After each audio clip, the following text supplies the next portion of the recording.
Mr. Speaker, I am pleased to be able to rise in the House today to speak on this very important issue. I have a special interest in this matter not only as a member of the Legislative Assembly but as a former educator in the New Brunswick public school system.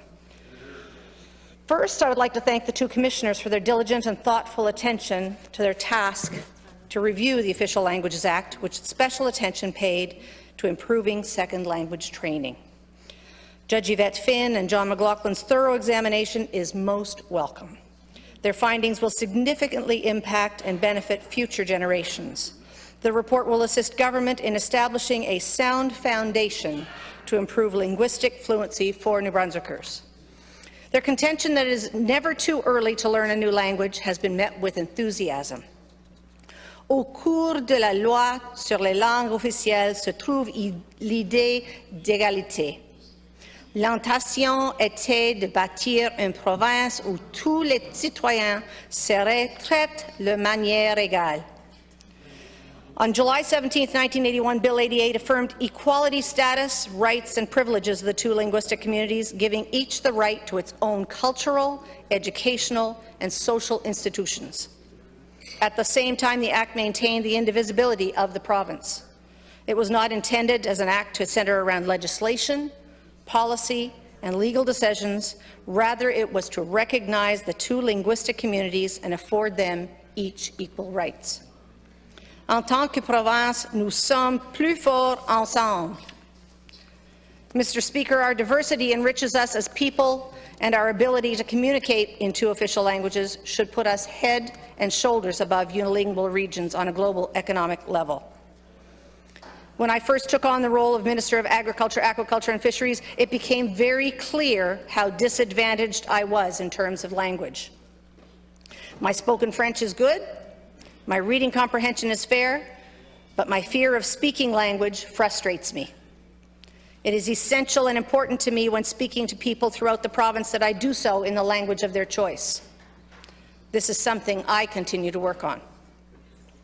Ensuring that New Brunswickers can converse with one another is a fundamental to supporting solid, positive cultural respect, bonds, and helps us to celebrate our diversity. But we must continue to offer various tangible and accessible opportunities for students to achieve above and beyond and attain advanced levels based upon their interests and goals.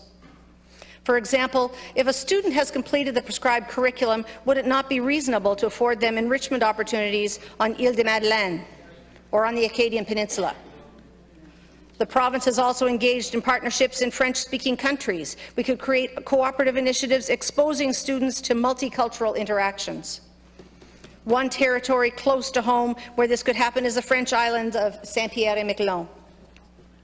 Monsieur le Président, notre gouvernement comprend que les programmes actuels d'apprentissage du français langue seconde ne répondent pas aux besoins de chaque élève.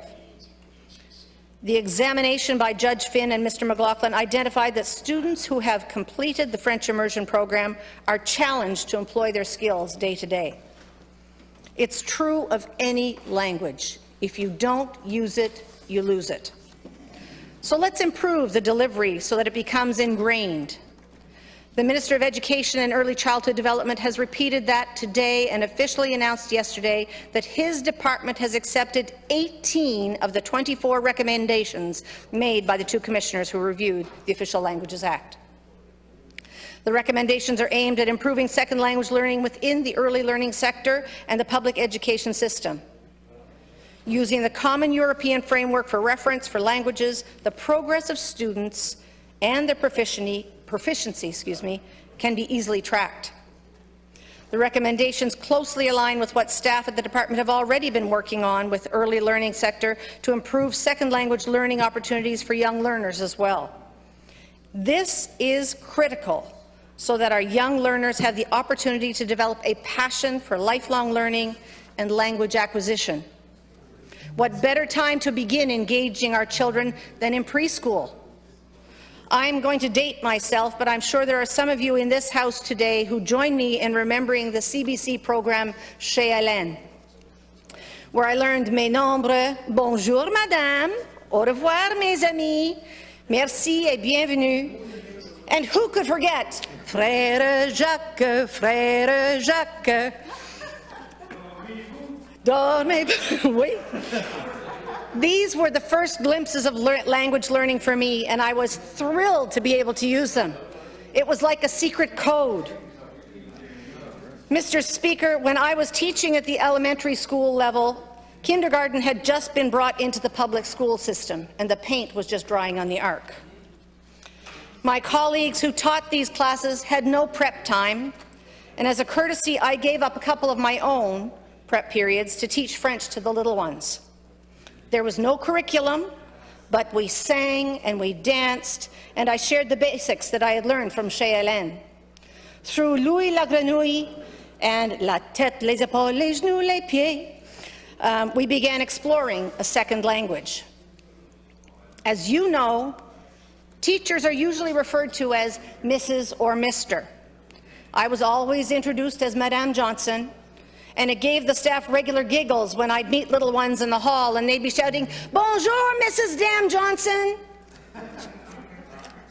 As adults, many of them still refer to me as in that respect.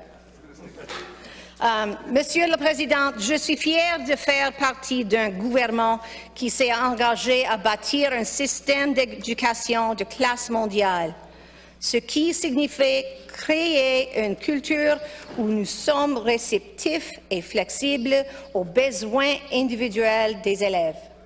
Monsieur le Président, il s'agit de créer des opportunités. Over the years, we have seen terrific exchange opportunities between teachers and students in New Brunswick and in international study programs. Ne serait-il pas merveilleux d'organiser des échanges similaires avec des étudiants de Saint-Quentin et Sussex, de Caraquet et Campobello, et Bouctouche et Florenceville-Bristol?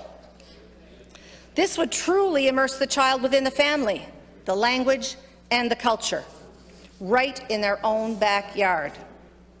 Not only would it nurture a proficiency in oral skills, it would foster a greater understanding of where we all come from. What better location to learn than the Atlantic Balloon Fiesta in Sussex, or at the Saint-Quentin Rodeo, or National French Fry Day in Florenceville-Bristol, or exploring the beach for sea glass in Campobello. Children learn best when they are engaged and excited. They learn by doing, exploring, touching, and tasting. The young mind is a sponge, and it is our job as educators and the broader village to fill that sponge. Les familles pourraient organiser des vacances pour rester en contact avec des nouveaux amis. Les élèves partageront des expériences positives. Des nouvelles relations seront établies. Now, I know I'm using the word opportunities a lot, but this is what it's all about. The opportunity to cultivate and maintain new friendships, the ability to converse no matter where you travel within the province and many parts of the world, to broaden career opportunities, to expand cultural knowledge and embrace diversity, and to foster a greater tolerance. Mr. Speaker, we know that when it comes to French second language training, it's not a one-size-all situation, one-size-fits-all situation. It is all about using local resources and solutions that work for communities to provide more individualized learning.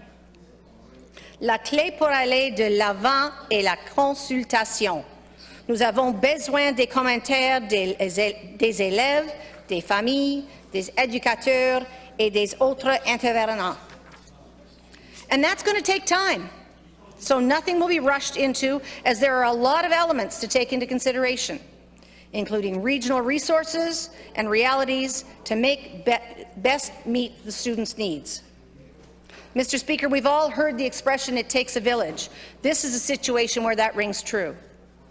To develop the appropriate framework moving forward, time will be needed to continue with work already undertaken by the Department of Education and Early Childhood Learning, and for the implementation of the Commissioner's recommendations.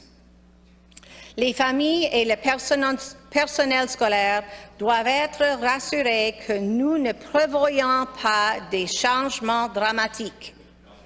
I will reiterate what we've already heard today. Families and school staff should be reassured that we do not anticipate dramatic overnight changes in how second language instruction is offered throughout our schools. Any transition won't happen in a matter of weeks or even months. It'll be years, so we can get it right in order to minimize significant disruptions to the system and ensure that the resources are in place to support the framework. Mr. Speaker, before I wrap up, I would be remiss if I didn't thank our teachers across both sectors. Over the past 2 years during this COVID pandemic, a lot has been asked of them. The individuals who have made buckets of lemonade from lemons with outdoor classrooms, virtual tours of farms, art galleries and museums are the same people who will employ innovative strategies to guide our young people back into better in-person learning. They will find ways to pull the quiet introverts who have thrived in these self-directed days into a more socialized environment. They will rekindle the fire in the social butterflies and extroverts who have been unable to express themselves in a way which they've become accustomed.